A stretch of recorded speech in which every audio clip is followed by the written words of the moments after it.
Okay, I think we'll get underway. So good afternoon, everyone. My name is Alistair Reisner. My day job, I'm Chief Executive of the Civil Engineering Contractors Association, but I'm also here in my role as a member of the Construction Leadership Council.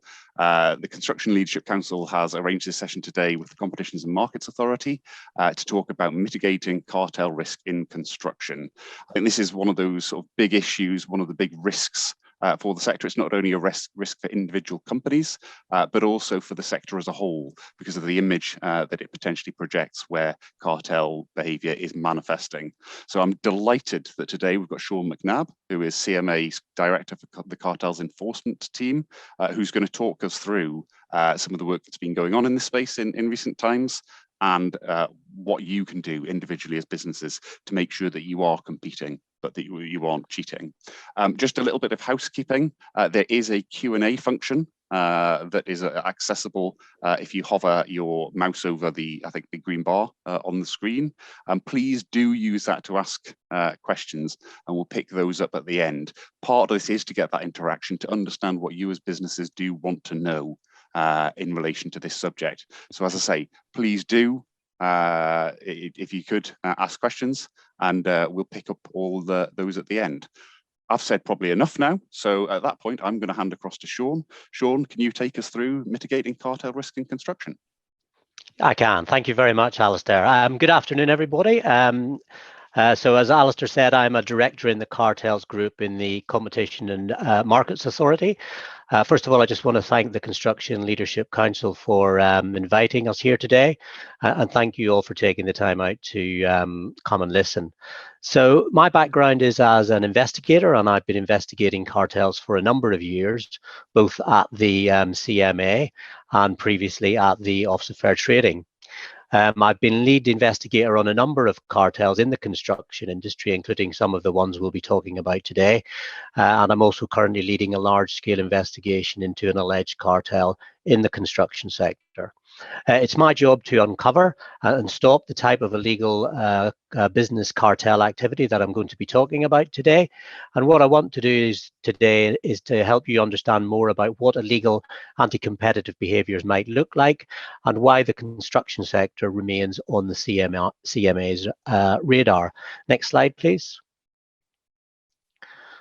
So just to set out today what I'm going to cover obviously who the CMA is and what we do, what cartel conduct looks like in practice, why we're focusing on the construction industry. I'll also update you on our director disqualification powers, which is one of the consequences if you break the law, and also explain the benefits of coming forward to the CMA under our leniency program if you realise or think that you may have been involved in illegal cartel activity. We'll also, with the help of Alistair, signpost you to materials that you can cascade within your businesses, so those you work with will be able to recognise risky cartel behaviours and how best to report suspect activity to us. And this is all very timely, as a new suite of materials we have recently published focusing on the construction sector. And as Alistair said, we can then finish with some time for questions. Next slide, please, Alistair. So just a bit of background about the Competitions and Markets Authority. We are the UK's primary competition and consumer authority. We are independent from government, and we came into being in 2014, taking over from the Office of Fair Trading and the Competition Commission. We have offices across all the 4 nations of the UK, and we're just starting to get back into them, as for the vast majority of the last year or so we've been working from home. You can see I'm still working from home today. I'm in my son's bedroom, so apologies if you can see a dartboard in the background. The CMA's work covers a lot of areas. We have responsibility for carrying out investigations into mergers, markets, regulated industries, and enforcing consumer and competition law. And one of the main things we are tasked with is the enforcement of the law concerning cartels, which is seen as one of the most serious types of anti-competitive activity and is a key priority area for the CMA. Next slide, please. So cartels, what do I mean by them? Well, it's worth dealing with a common misconception people have when we mention the word cartel. It often conjures up a particular association in people's minds with very serious organized crime, drug trafficking, South America, etc. But the cartels I'm going to be talking about today are a very different type of criminal activity, although fortunately for us, much less violent than the cartels that you might think about involving Pablo Escobar. Business cartels are often much closer to home than people might think and involve ordinary businesses colluding and conspiring to rig outcomes in their favor. They are, in essence, anti-competitive agreements between businesses who should be competing with each other, but instead they are getting together to rig the market in their favor, and they are ripping off their customers, often forcing them to pay higher prices for poorer quality goods and services. And they also harm honest businesses who are working hard to innovate and succeed in what are challenging economic times. We have seen them in all sorts of sectors of the economy, not just in construction, but also in medicines and pharmaceuticals, estate agents, financial services, airlines, furniture components, and even among professional model agencies. Next slide, please. So today, however, we're going to focus on the construction sector, where we have uncovered and pursued a number of cases recently. And this is why the construction sector obviously remains in our sights. You can find out where the construction companies in these recent cases went wrong by reading the new collection of case studies we have published on our Cheating or Competing campaign page on the CMA website. In these case studies, we lift the lid on those cases to draw out key pieces of evidence and lessons for the wider industry. We have created a dedicated construction section on our Cheating or Competing campaign page that houses these case studies alongside specific advice for the sector on collusion dangers. And on the back of these recently published case studies, we have been actively publicizing the dangers of cartels in the construction sector. So that's one of the reasons why I'm here today. You may have seen our new Senior Director of Cartel Enforcement, Juliet Enser, voicing her views on cartels in Construction News. And her message and my message today is that construction firms must learn from the mistakes of others in your industry, and directors in particular must lead by example with zero tolerance for anti-competitive behavior.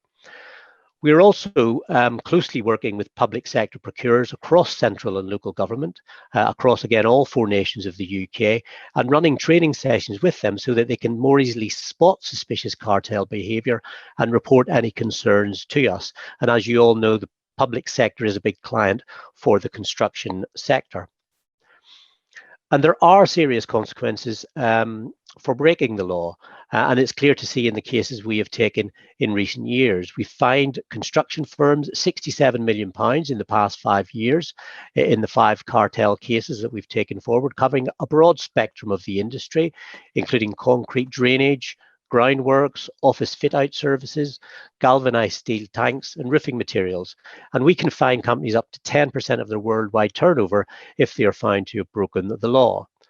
The cases that we have investigated have involved manufacturers, suppliers, as well as contractors, and they've involved both the supply of services as well as products within the industry. And directors have been held personally to account in these cases.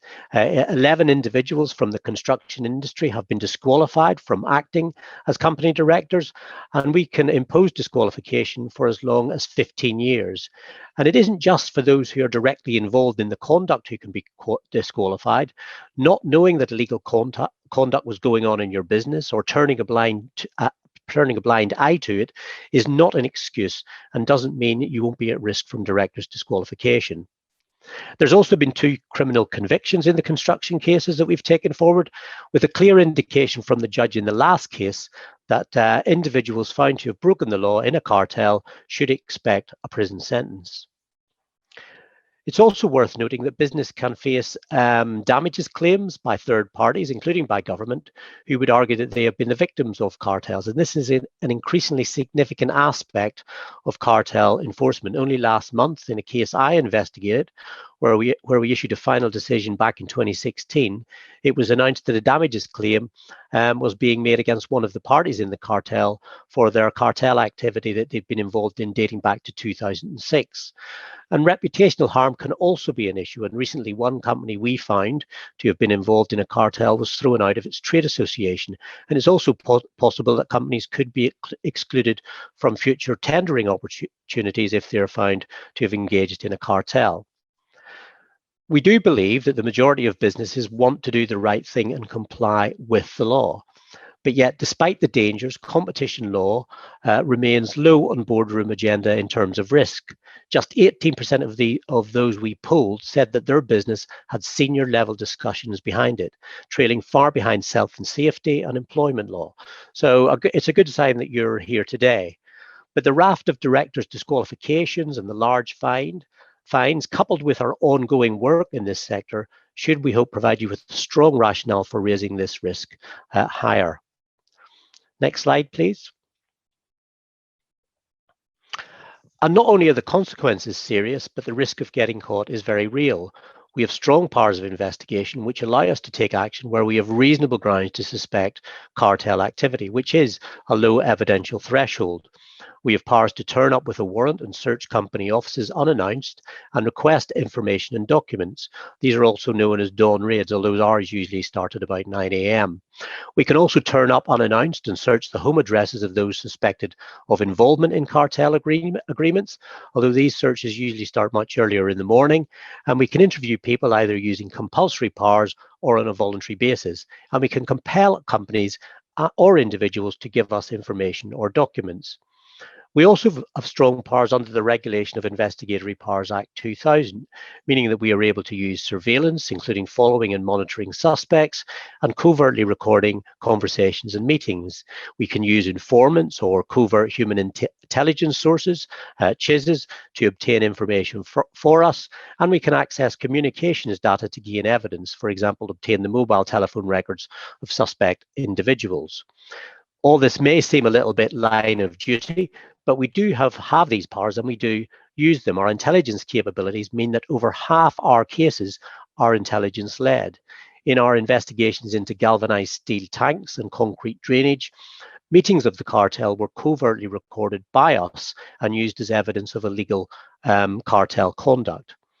Since our creation in 2014, we have been investing in our capabilities to ensure the effective enforcement of cartels and other anti-competitive practices. And this includes ensuring we have the people, the tools, and the procedures in place to uncover cartels and to progress our cases swiftly and effectively. And we have really started to see the results of that work in the past few years, as these cases have shown. Next slide, please. So, as I've said before, what all cartels have in common is that they undermine competition and essentially cheat customers and other businesses of a fair deal or a fair level playing field. Effective competition helps ensure value for money, better choice, quality, and innovation. And there are three common types of cartel conduct. First, fixing prices, such as agreeing what prices businesses are going to charge. This could be in the form of target bands or agreeing not to discount below a certain level. Then secondly, we have market sharing, and this is illegally dividing up a market between businesses, in other words, agreeing who will supply which customers or which areas. And then we have bid rigging, which is colluding, businesses colluding to rig bids for contracts, such as agreeing who is going to win a competitive tender and at what price. And bid rigging can include different types of conduct, such as bid rotation, where firms agree to take it in turn to submit the lowest bid; bid suppression, where one or more firms agree not to bid or to withdraw their bids; and cover pricing, where bidders arrange for one or more of them to submit an artificially high bid so that another bidder will win, giving an artificial impression of what is a competitive price. I also want to mention two other aspects of cartel behavior. First, there's exchanging commercially sensitive information with rivals, such as information about your prices or market shares. That is also against the law, as is agreements between competitors to limit production or supply. And it's worth mentioning that an agreement doesn't have to be written or be legally binding or even any sort of formal arrangement to be caught. A gentleman's agreement or even casual chit-chat between rivals discussing future prices can constitute a breach of the law. And all of our construction case studies have included one or more of these practices. And as I've said, you can read all about them in detail via the case studies on our website, which also has short animations explaining the main types of conduct to avoid. And these are great, obviously, for sharing within your teams. So I'm now going to talk through some of the evidence and risky behaviors in some of these cases and hopefully draw out some of the common lessons for you to take away. Next slide, please. So in this case, I want to talk about a company called Balmoral Tanks. This Scottish business was fined for an illegal information exchange which took place at one single meeting. We uncovered a cartel involving the four main suppliers of galvanized steel tanks who were getting together to fix prices, share out customers between them, rigging bids for contracts, and exchanging commercially sensitive information. The investigation started after one of the companies involved came forward for leniency. The other companies involved were fined a total of £2.6 million. The company who came in for leniency escaped a fine and got total immunity, and I'll talk more about the benefits of leniency later. Towards the end of that cartel, a representative from Balmoral Tanks, a new supplier who had recently entered the market, was invited to a meeting with three of the main cartel members, and the intention of the meeting was to invite Balmoral to join the cartel. Although the representative from Balmoral refused to join the cartel, he stayed at the meeting, a meeting which we were secretly recording, and joined in a discussion about his company's general approach to pricing and what they would quote for certain tanks, discussing what would be a reasonable price for particular types of tanks. And this sharing of non-public commercial information on pricing was against the law. It gave Balmoral's rivals an idea of their pricing strategy, which reduced uncertainty and could have helped others, suppliers, in their own pricing strategies. And as a result of that single meeting, Balmoral were levied a fine. So some lessons to take away from this case. The conduct demonstrates how critical it is to be clear and unequivocal when rejecting an approach to break the law. It isn't enough to just say no. You have to actively distance yourself and under no condition hang around and talk shop with competitors. The decision also demonstrates our determination to go after businesses who break the law and underlines how important it is for senior directors to be clear on what they can and can't say if approached to join a cartel and how their actions can impact on the wider organizations that they represent. And this case, and also the concrete drainage case, which I'll talk about in a minute, where one of the parties was a firm in Northern Ireland, demonstrates that geography is no barrier to us pursuing a case. We aren't England or London centric. The CMA will pursue cases across all of the UK nations. Next slide, please. I mentioned the concrete drainage case, and this is a case I was lead investigator on. In this case, prices were discussed in secret meetings held away from business premises in hotel meeting rooms, four of which we covertly recorded. In these meetings, you could see the rivals discussing detailed prices, customers, and how to maintain their market shares. The businesses discussed and agreed their price lists, and these were then used by their sales teams as a basis for negotiating with customers. They also agreed to allocate customers between them and kept lists of how the customers were allocated. One member of the cartel kept track of the discussions in the meetings in what he called a boys' spoils file, and others in the cartel referred to it as the Pigeon Club, clearly recognizing that this was not an ordinary business practice. Some lessons again to take away from this case is obviously never agree with rivals not to compete for business or customers. Also, we have sophisticated means of capturing evidence, and despite the fact that the businesses were meeting in various different locations, including hotel rooms, we found out and were able to watch them. And there were serious consequences for not only the businesses in this case in terms of large fines, but also for the individuals. Please. Another construction case, and evidence here in the slides, in text messages exchanged between competitors. In this case, it was a cartel in the groundwork sectors where manufacturers and suppliers were involved. And in this case, there were complex cross-supplier relationships. Several of those involved in the illegal activity knew one another. They were on friendly terms and in regular contact. In addition to being competitors in the market, the businesses also had legitimate trading relationships between each other through the hiring and sale of construction products. So they were suppliers and customers of one another.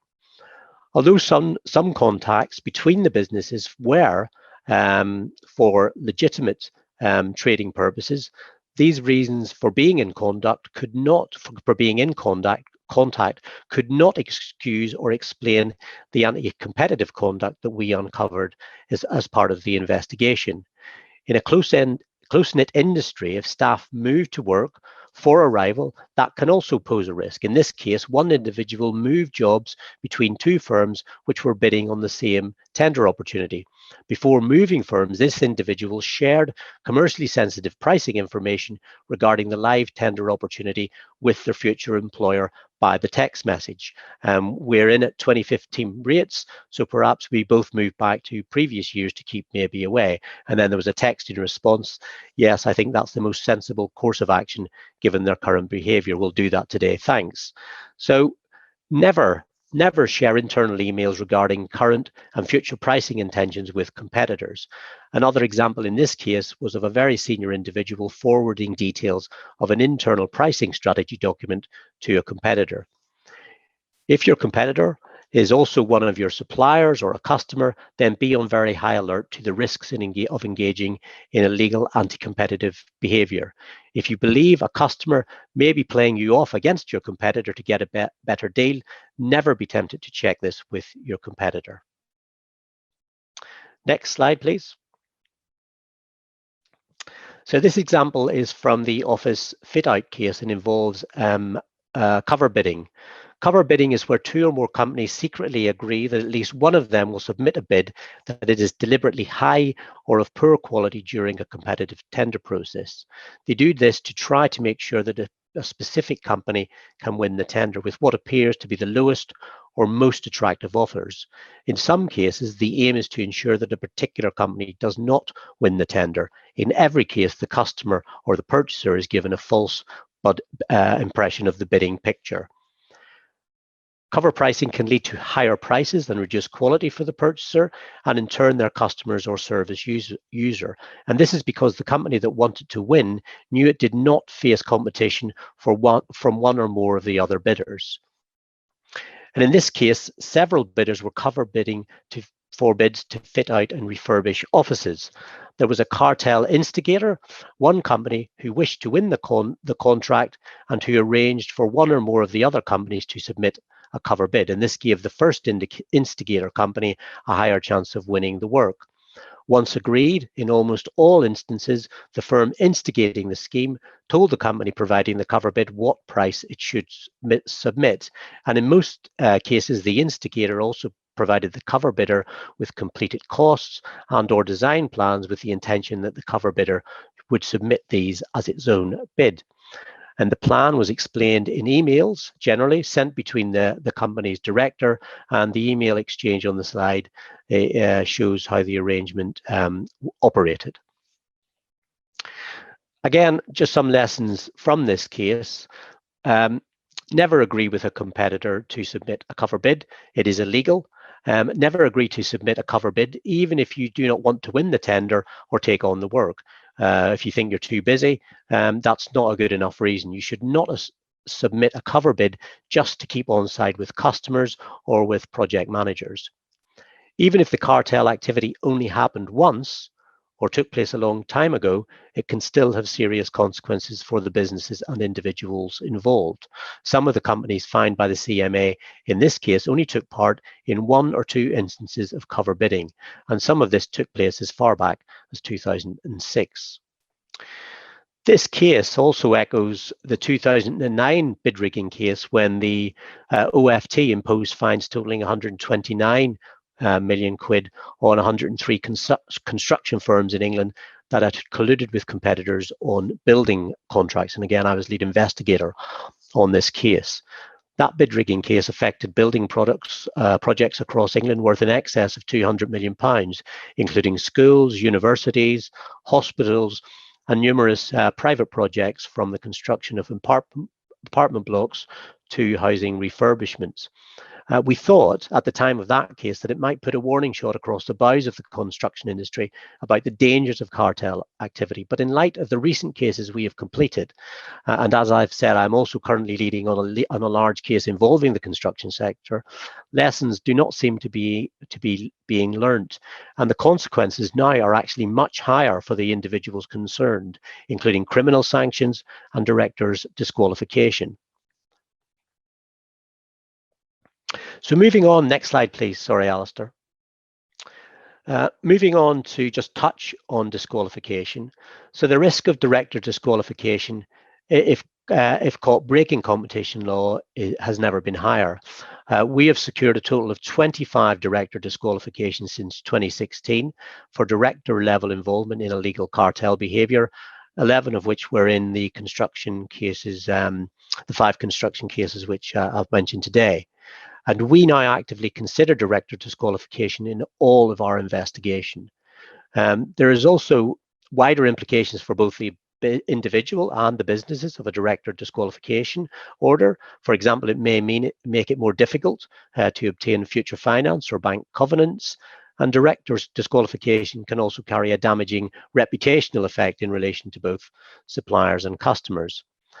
So the CMA's message to all of you who are directors or who advise directors is that directors must understand and comply with the law.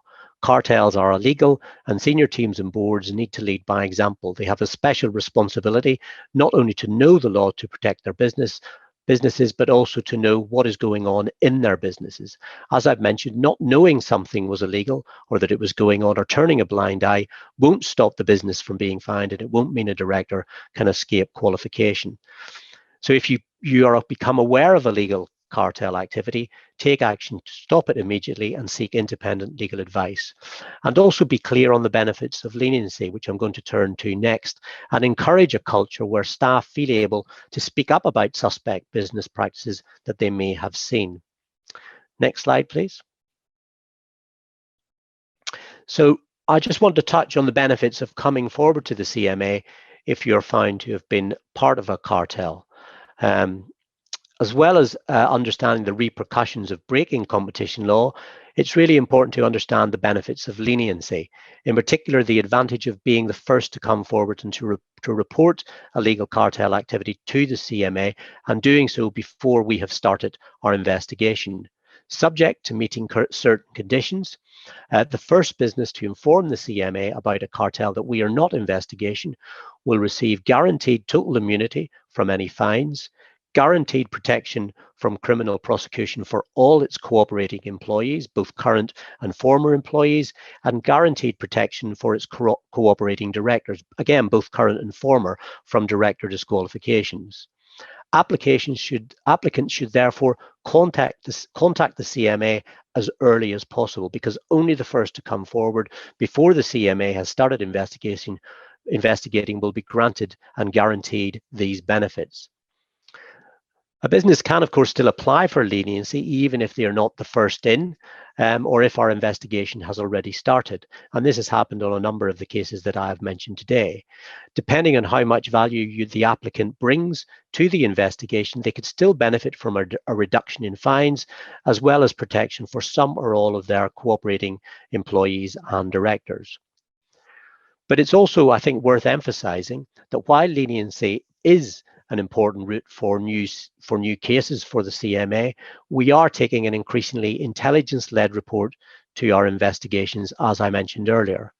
We have a strong intelligence capability, so we do uncover cartels without the need for leniency applicants. We have a cartels hotline where people can report information to us anonymously if they choose to, and we have an informants reward program where individuals can be paid for providing information to us, as well as other means of gathering evidence, which I have talked about earlier.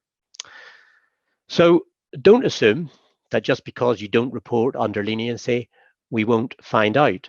Indeed, the step up in enforcement at the CMA and our increasingly intelligence-led approach means that there should be an increased incentive for other cartel participants to win the race to the CMA's door and apply for immunity.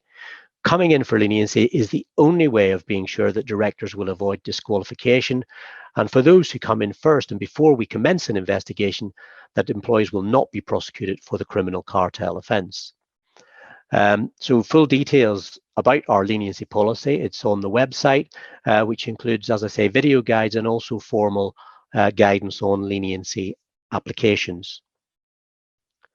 Next slide, please. Our cheating or competing campaign page has a wealth of easy to understand information about cartels, including quick guides, explainer films, as well as obviously the construction case studies that I've talked about today. The page is also information on how to report suspected cartel activity to us, with links to our online reporting form, and as I say, also to the leniency guidance. There's also on there a competition law risk guide that features case studies across a wide range of sectors and is a step-by-step guide on how to implement a risk-based compliance program. And this guide can be found on our website, which Alistair is going to circulate some links after the talk. I hope today has been of useful and has given you some things to think about in terms of the risks of cartel business, cartel behavior. You all know your business is best, but whatever your business is, it's important to understand where the risks are and take steps to ensure that your staff understand the law. And we would obviously urge you to have compliance with competition law on your risk agenda going forward if you do not do so already. Next slide, please.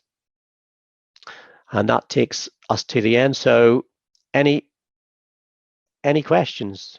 So first, can I just say thank you to Sean for running us through those slides today. I think that was I've done quite a few things on sort of competition behaviours, and that's been the richest presentation in terms of the detail there, understandably given your role. So for those of you who have joined the call today, hopefully you've learned a lot there today. But this isn't just a broadcast thing. We do want your questions. So you'll see there is a Q&A function. I can see that a number of people have already used that. If you do have a question that you're itching to ask, please do drop it into the chat, into the Q&A. So the first question is one about, in essence, what cartel behavior may or may not look like. And we often hear about supermarket price matching adverts. Is that not price fixing? Well, it would be price fixing if the supermarkets got together and colluded over the pricing, but it's not price fixing.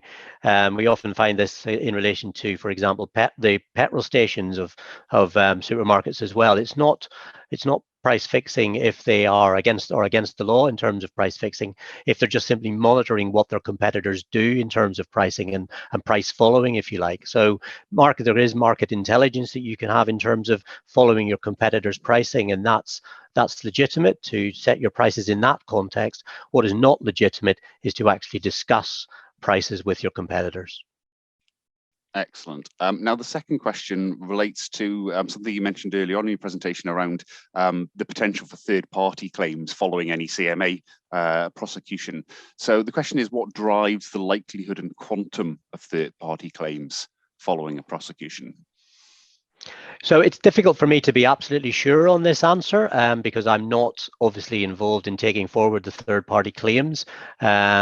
Certainly, it was always in America. It was always a part of the culture there, where victims of cartel activity would seek claims, and that seems to be coming increasingly into the law in the UK. And the first major cartel that I was involved in, where this cropped up, was in relation to trucks, which was commercial trucks and the fixing of prices in relation to commercial trucks, and that was a case that we passed over to the EC, to the European Commission, and they then imposed very large fines on obviously well-known truck manufacturers, DAF, etc. And that was the first case, because it may be such a high-profile case and such high-profile names, that sort of led to damages, and maybe that set a trend that it could be done in the UK, and we have seen it more like increasingly, as I say, more so in the UK. And as I say, last month in the first case that in the first sort of case that we prosecuted in the UK,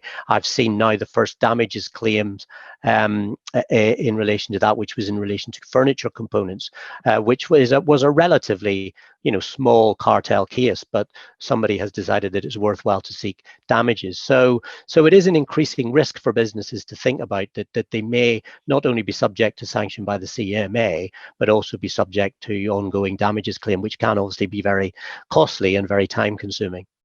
But what is the ultimate driver for it? I can't be 100% sure. Now, our third question has come in from a client, and it says, for them, it's difficult to know whether these practices are or are not happening. Is it better to raise a concern even though you don't have the evidence of something happening, or should they wait until they actually know something and they can confirm that something's happening? So yes, I appreciate it's very difficult if you're a procurer or a client to always spot for sure that there's a cartel ongoing, but we do. I'll just make the offer that we do presentations to procurers and training sessions to procurers to give them more information about the sort of red flags. So I appreciate this person is asked their question anonymously, but if you want to contact me after the talk, then we'd be more than happy to have a further discussion. But what I would say is that if it's best to contact us if you have a suspicion rather than waiting for the evidence, because even if it's only a suspicion, it may link up with other intelligence that we already hold, either about the companies or the industry that you have a suspicion about. So we may be able to link it together with other information in our database that we hold. So I would encourage anybody that has got suspicions to please contact us, and then we will obviously have a conversation with them and see if we can sort of potentially develop a case on the basis of those suspicions. Because as I also said earlier, that we can launch investigations on a relatively low evidential threshold. It's reasonable grounds to suspect. So we don't need to have large amounts of evidence to be able to actually launch an investigation. Okay. And but feel free to contact me afterwards if you'd like to discuss that in any more detail. Well, on a similar theme, I got an anonymous query about they've got suppliers on a framework where they have the choice of whether to submit a tender or not. There is an observation that some of the suppliers that they feel they would not be best placed to win the work, so are choosing not to bid, which then leads only one supplier. Is this a cause for concern? It would be one of the red flags that we would highlight. Yes, bidders withdrawing from tender exercises would be a potential concern. Yes, I would say that. Because very often we find in our cases, and the cases that we've taken forward, is that the companies, if there's an arrangement for a certain party to win a tender, what either happens is there will be a cover bid put in by the other tenderers, or people will just simply withdraw from the tender process and make up some excuse, such as that they're too busy, or they just can't take forward the work at this time. So yes, I would say that is a potential issue. And again, I appreciate it's an anonymous attendee, but more than happy to discuss that following the presentation if you would like to make contact. Can I build on that myself, just sort of from looking at this through the lens of a supplier? I think there is an issue about often you genuinely don't want to win the work because you don't have the resources to do it. And yet there's a sort of reputational issue with clients that say, well, if you don't bid for this, we won't work with you again. So it's quite an uncomfortable position for a supplier to be in, to genuinely not want to win the work, but know that if you don't bid, you might find you no longer work for that customer. Do you have any guidance for organizations in that position as to what they should do to remain within the law? Well, the main thing they mustn't do is get a cover bid to just ensure that they can stay on a tender list. That would not be an excuse in terms of breaking the law. But what we're also trying to do is, as I've mentioned during the talk, we're also doing training session with procurement organizations, including in the public sector, and we're trying to encourage them to avoid sort of the management of tender lists so that it puts companies in that position, that companies feel that they have to submit a tender in order just to stay on a tender list, because that can lead to cover pricing. So we're trying to not only come out and do these talks to the business community, but we're also going out do them to procurement bodies to sort of try and avoid those types of situations. But the bottom line is, it's if you get a cover price, it's illegal, and if you do that just to stay on a tender list, I'm afraid it's against the law. Now, we've got a question that's sort of coming in 3 parts, so I'll try and do justice to it. So in essence, if a supplier A puts their prices up to customer, who we've called John, then customer John goes to a second supplier, supplier B, for a quote, but that supplier B says they cannot quote for John because he is a customer of supplier A. Is there a breach of the rules there? So so customer John goes to supplier B for a quote, but for some reason he can't. Yeah. Why would supplier B not be able to quote?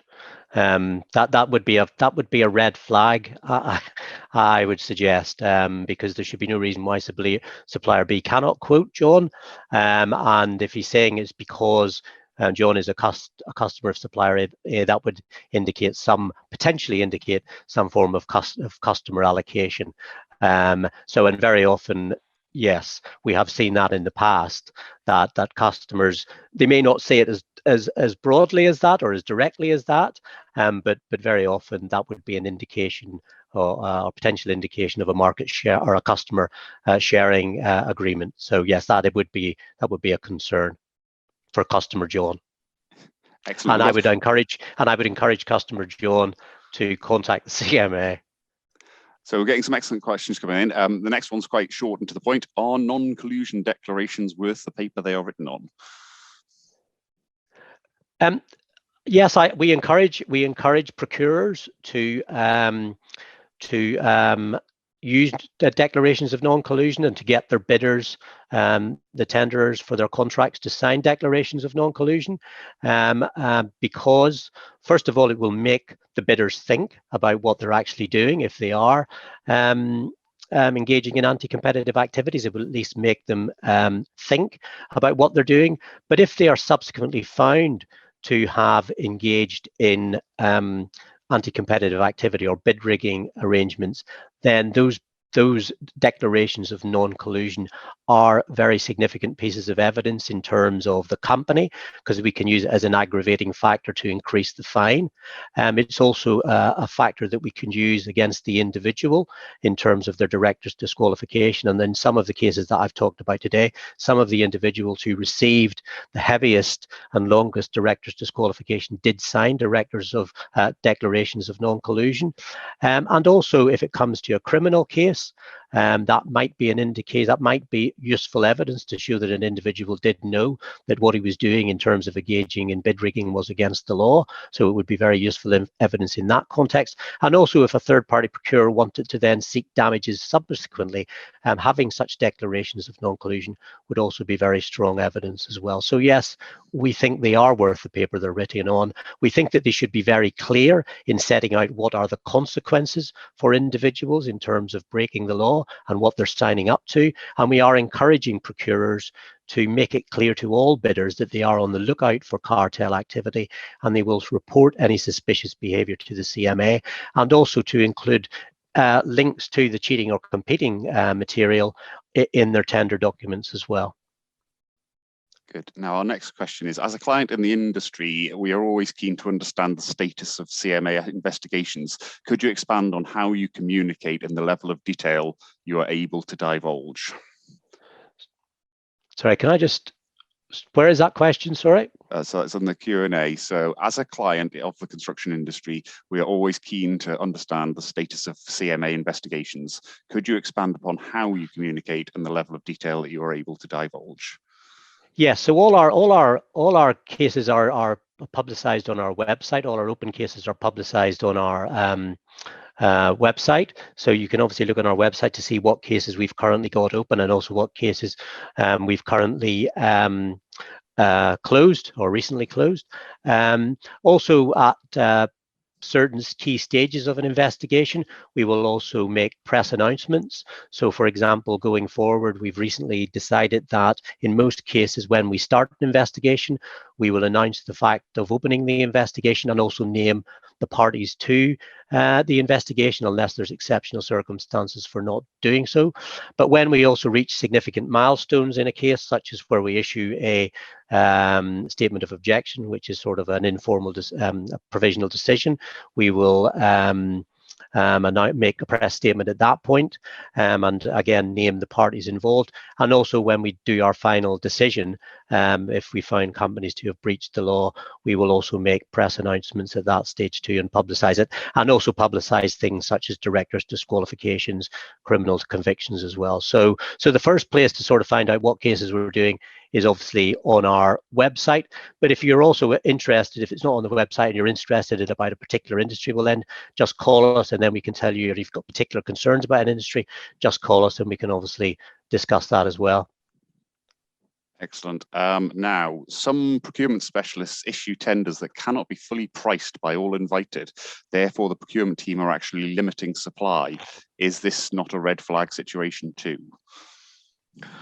I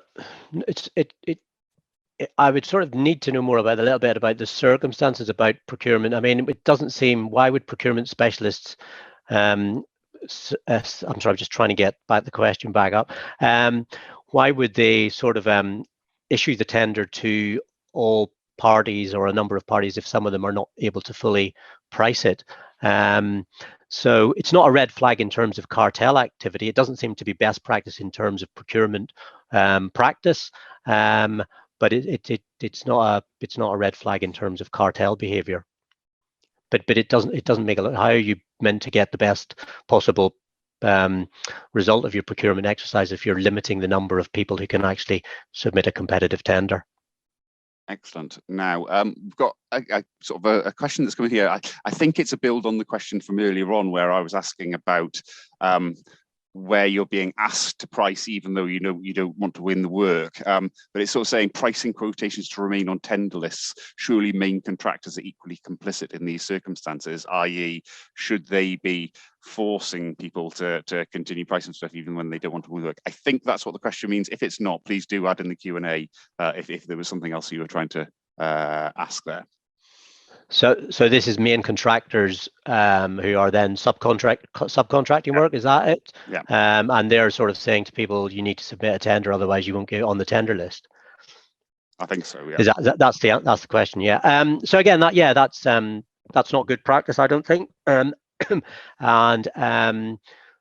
it's something that we would not encourage, as I say, because I think if you should try and widen the number of people who are able to tender for particular tender contracts as much as possible, so that you avoid sort of a tender list management exercise that limits the number of bidders, and so companies are put in the difficult position of having to tender where they don't want to, and obviously there's the associated costs that go with that.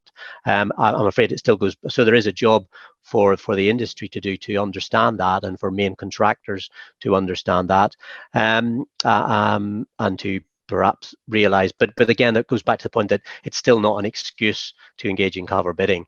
And one of the other things that I just want to flag is also what's not acceptable is for main contractors to also encourage cover bidding as well. The main contractors, even if they're encouraging or facilitating cover bidding, they could also be infringing competition law and could also be found to be part of a cartel. So main contractors shouldn't be saying to parties, well, you're going to win this contract, we think you're our favorite supplier, but we need to get another couple of quotes, so can you go and arrange another couple of quotes, cover bids? That's not acceptable behavior, and the main contractor, as well as the companies that commit the cover bids, could also be found to have infringed competition law. Now, I think we are coming towards the end. I think most of the other things that were there were more comments rather than sort of builds on questions. So I think we've probably come to the end. If you do have any further questions, we are sending around the slides and contact details and links to the competing or cheating or competing web portal. So there's a lot of information that's going to be coming out to you, but please do get back in contact, because it's better to be in that competing space than being in the cheating space. And even if you're not sure, I think it's around starting to have that conversation. So thank you very much, Sean, for taking the time out to have a conversation. I think it was really enlightening, learned a lot from that today. And as I say, we will be sending all of that paperwork around. The other thing we will be sending around is a bit of a feedback form. So if you do have any feedback, please do let us know. All of that should be coming out to you tomorrow. If you haven't received anything, if you can just drop me a line. I'm the person that's been dealing with your request for places on the event today in any case. So yeah, the final thing is to say thank you as members of the audience for coming along today, and thanks to Sean for giving such a full and detailed presentation. Thank you all. Thank you very much. Enjoy the rest of your day. Thanks a lot. Bye.